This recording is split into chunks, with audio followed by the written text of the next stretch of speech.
Hello everyone, welcome to Barca News. It is June 11th, 2023, and the operation to sign the Moroccan midfielder Sofyan Amrabat is definitely heating up.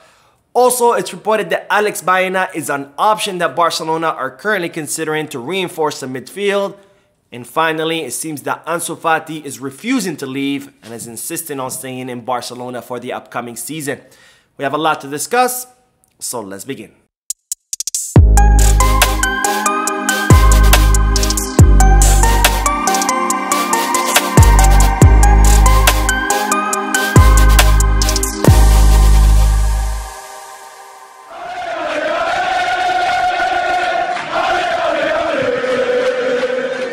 Hello everyone, welcome to the channel. My name is Mo, and before we begin with the news, just a quick reminder to make sure to hit that like button and subscribe to the channel. It only takes a second, it's completely free, and in doing this you'll be helping this small and humble channel continue to grow. Also, if you are looking for any Barcelona jerseys or merchandise, make sure you hit the kickback. The link is down below in the description. Now, begin with the news that Manchester City have been crowned the Kings of Europe after defeating Inter Milan 1-0 in the Champions League final yesterday.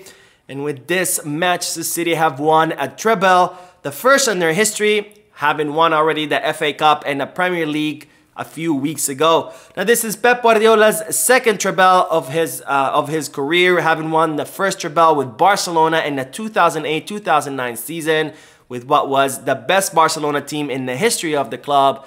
And they also went ahead and won the sextuple that same year. Now, the reason I mention this, I know it's not Barcelona-specific news, but it is Pep Guardiola, who's a Barcelona legend and will always be a Barcelona legend. So, of course, I will always celebrate all the accomplishments of Pep Guardiola as long as he's not playing against Barcelona. Now, I also mentioned this because with this win, this completes one of the worst seasons for Real Madrid, because not only were they embarrassed in the Champions League, and not only did they finish the season having only won the Copa del Rey, but this was also a very upsetting season for them because Barcelona won La Liga, Leo Messi won the World Cup, and now Pep Guardiola has won the Champions League. Now, speaking of Real Madrid, I would like to share with you this tweet from someone called Mr. Chip. If you don't know who Mr. Chip is, he's a sports commentator in Spain who runs several social media accounts, and he likes to focus a lot on statistics of football in regards to La Liga, but most of the time he likes to use those statistics in order to skew the story in favor of Real Madrid. And while yesterday it was no different when Mr. Chip posted this tweet. Now, as you can see on your screen, this tweet, for those of you who don't speak Spanish, says that this will be La Liga's table had, if we cancel out the 174 corrections that the VAR did. So without the VAR, Real Madrid would be the champions, with Barcelona being in second place, Atletico Madrid third place, Real Sociedad in fourth place, and with Espanyol avoiding relegation. Now, the reason I bring this up because there's currently a huge campaign in Spain orchestrated by all the media that leans towards Real Madrid, and this campaign is against the VAR, and they're trying to convince everybody that the VAR is not good for the sport. And of course, it's not coincidence that they're launching this campaign the same season that Real Madrid were embarrassed and where they didn't win any trophies besides the Copa del Rey. Now, the interesting thing about this tweet, by saying that if we eliminate the 174 corrections that the VAR did, Real Madrid will be champions. In other words, Mr. Chip is saying that if the football rules did not apply, then Real Madrid would be champions. While using that very dumb logic, I could say that without football rules, I would be the Champions League champion because, again, there's no rules, so I can just declare myself champions, and who cares?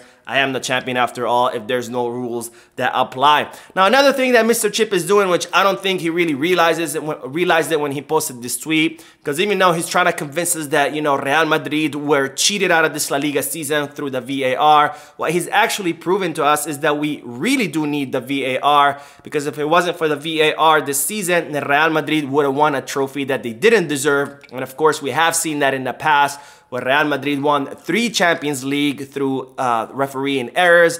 And who can forget those 2 La Liga seasons where Barcelona were disallowed perfectly legal goals And without those goals, they lost points and they ended up losing La Liga season. So in his effort to make an argument against VAR, I don't think Mr. Chip realized that what he's doing is making a huge argument in favor of VAR, because we do need the VAR to correct these mistakes, and no team should be allowed to win any trophies through refereeing mistakes. But unfortunately, there is no reasoning with these Madrid-based media. They're always gonna find some way to try to justify their team's defeat.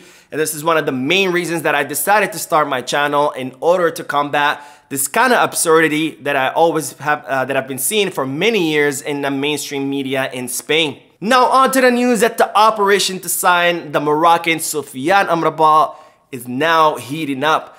Now it seems that Sofyan Amrabat, as I reported in the previous video, is becoming more and more of an attractive option to Barcelona, especially given their financial situation, because even though Barcelona or Xavi Hernandez would like to have someone like Martin Zubimendi or Joshua Kimmich, given the difficult financial situation of the club, Sofyan Amrabat is definitely a more affordable alternative in order to replace Sergio Busquets in the pivot position. Now, as I've said many times before, Sofyan Amrabat is dying to come to Barcelona ever since his transfer during the winter transfer market to Barcelona failed. And it's now being reported that the Moroccan player has rejected an offer from Bayern Munich, and he has also rejected the offer to renew with his current club, Fiorentina. Now, seeing this, Fiorentina are now willing to negotiate with Barcelona, and it's reported that the Serie A club are asking for 30 million euros. However, Barcelona think that they can sign Sofyan Amrabat for 20 million euros plus a player that they can include in that swap deal. And some of the players are being considered are Samuel Umtiti and Serginho Dest. Now, it is being reported in the Italian media that Fiorentina wants to put pressure on Barcelona, that if they are interested in Amrabat, to either go ahead and sign a player, and if not, to leave them alone, because Fiorentina do not want to spend the whole summer transfer market waiting for Barcelona to make an offer and eventually miss out on transferring this Moroccan midfielder to a different team. Now, speaking of different teams, it is reported that also Tottenham Hotspur and Atletico Madrid are both monitoring the situation of Sofyan Amrabat. In case Barcelona are unable to sign the Moroccan player, then those teams will be ready to pounce to try to take the Moroccan midfielder to their teams. Now, speaking of midfielders, there have been a lot of reports these past few days saying that Joshua Kimmich is now willing to force his way out of Bayern Munich in order to arrive in Barcelona.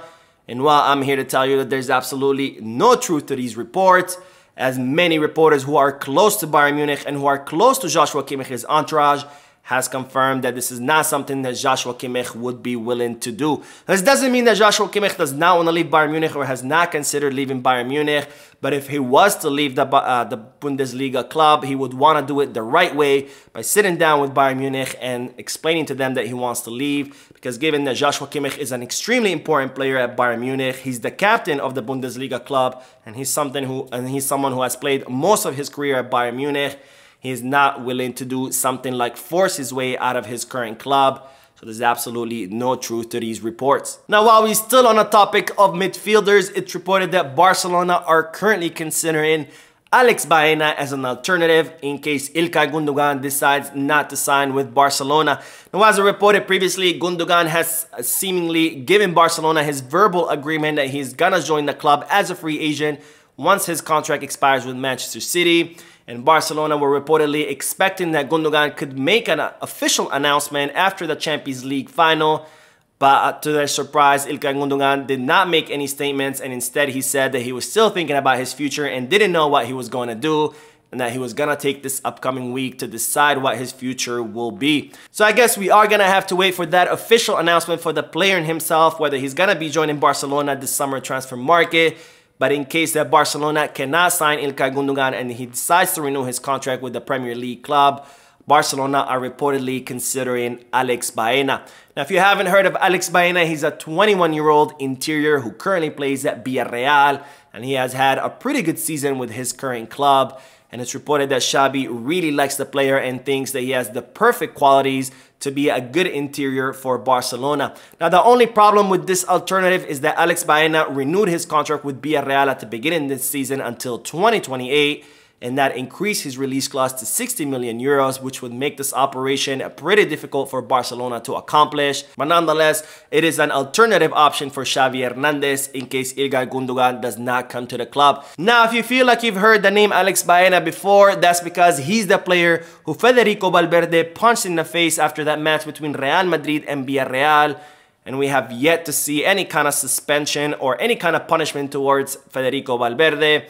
And I doubt that that punishment is ever going to come down because, of course, when you're a Real Madrid player, you can do whatever you want. And we have seen plenty of instances of that this season, where Lewandowski was suspended for 3 matches for touching his nose. But Federico Valverde can assault a player, but yet there's no punishment towards him. Now, as I've mentioned many times before, in order for Barcelona to sign players, they need to offload players first. And of course, as I reported many times before as well, Barcelona have decided to offload Ansu Fati, Ferran Torres, and Frank Kessie during this summer transfer market. Now, in regards to Ansu Fati, it's reported that the player is insisting that he does not want to leave Barcelona and that he wants to stay and trying to fight and earn his spot as a starter on the first team. Now, it seems that Ansu Fati is quite convinced that he can regain his form from before his injury and that he can earn his spot on the first squad. Because he's, and one of the reasons that he is convinced that he can do this, because when you look at his numbers, he has been able to score 10 goals in all competitions, which is the same amount of goals that Rafinha has scored. Yet Ansu Fati has not been a starter, he has only started in 14 matches, and he has played something like 660 minutes less than the Brazilian. Now, of course, the problem with Ansu Fati staying at the club is that Barcelona need to offload players in order to sign new ones. And of course, there's also the issue of Ansu Fati's salary, where he currently has a contract until 2027, and he has a salary around 10 million euros. And Barcelona think that it's a pretty high salary for a substitute that has spent most of the season on the bench. Now, there are several people within the administration of Barcelona that they don't want to see Ansu Fati leave because they believe that it would be a grave mistake to offload a La Masia product and someone like Ansu Fati, who has a lot of raw talent and is only 20 years old. So they fear that if Barcelona offload him, he can end up exploding someone else, and that Barcelona could end up missing out on one of La Masia's gems. But of course, as always, I do love to hear from you. What do you think Barcelona should do? Should they offload Ansu Fati and bring someone else? Or should they keep him for another season to see whether the player could end up reaching his full potential, the potential that we saw prior to his injuries? Now, another player that Barcelona need to offload in order to sign new players is Ferran Torres. And I've been seeing a lot of reports in the media saying that Xavi Hernandez has changed his mind about Ferran Torres and would like to keep him on the squad, and that he supposedly prefers to keep Ferran Torres over Ansu Fati. Now, I'm here to tell you that those reports are absolutely false. Xavi Hernandez wants to offload both Ansu Fati and Ferran Torres, and there's absolutely no indication or true reports that state that Xavi Hernandez prefers Ferran Torres over Ansu Fati. That absolutely makes no sense. I don't think there's anyone in the footballing world that would prefer Ferran Torres over Ansu Fati. Now, the only way Barcelona would prefer offloading Ansu Fati over Ferran Torres would be from the economic standpoint, because Ansu Fati came up through La Masia, so if Barcelona offload him, anything that they get for him would be pure profit. But in the case of Ferran Torres, given that the club paid 55 million euros for the player, they would have to offload him for at least 40 million euros in order not to incur a loss. So the only way that Barcelona would prefer offloading Ansu Fati over Ferran Torres would be so as to not incur any economic losses. But as I reported before, it seems that Barcelona have decided to offload the player even if they do end up incurring a loss. So there's absolutely no truth that Xavi Hernandez prefers that Ferran Torres stay over Ansu Fati. Xavi Hernandez has decided that both players need to be offloaded. And again, the only way that one player will be preferred over the other would be strictly from the economic standpoint, because the club does not think that Ferran Torres is more worthy on the field than Ansu Fati. Now, we will end today's video talking about Update, because right now his future is uncertain, as the Moroccan winger would like more serious time or more playing time with Barcelona. Now, as I reported many times before, Xavi Hernandez would like to try out Update during the during the summer preseason, and give him an opportunity to prove himself and whether he's going to be able to earn a spot on the first team. And it seems that Xavi Hernandez is not 100% convinced that Update could become a definitive starter on the squad. However, Xavi Hernandez does consider that the Moroccan would be a good alternative to come off the bench. Now, this is where the problem lies, because even though Abde does want to continue his career with Barcelona, it's reported that he wants a serious role with the first squad, and given that Xavi Hernandez considers him more a good option off the bench, that's when both parties are disagreeing. So Abde could end up leaving Barcelona before having the opportunity to prove himself during the preseason.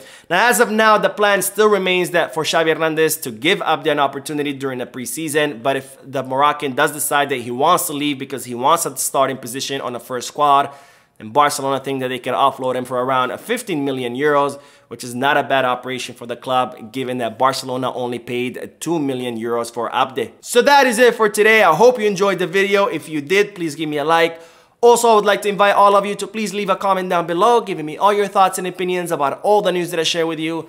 And finally, I would like to invite all of you to please subscribe to the channel so you can stay current on all the latest news in regards to our beloved club, FC Barcelona. Thank you for watching. I will see you in the next video. And as always, peace, Barca.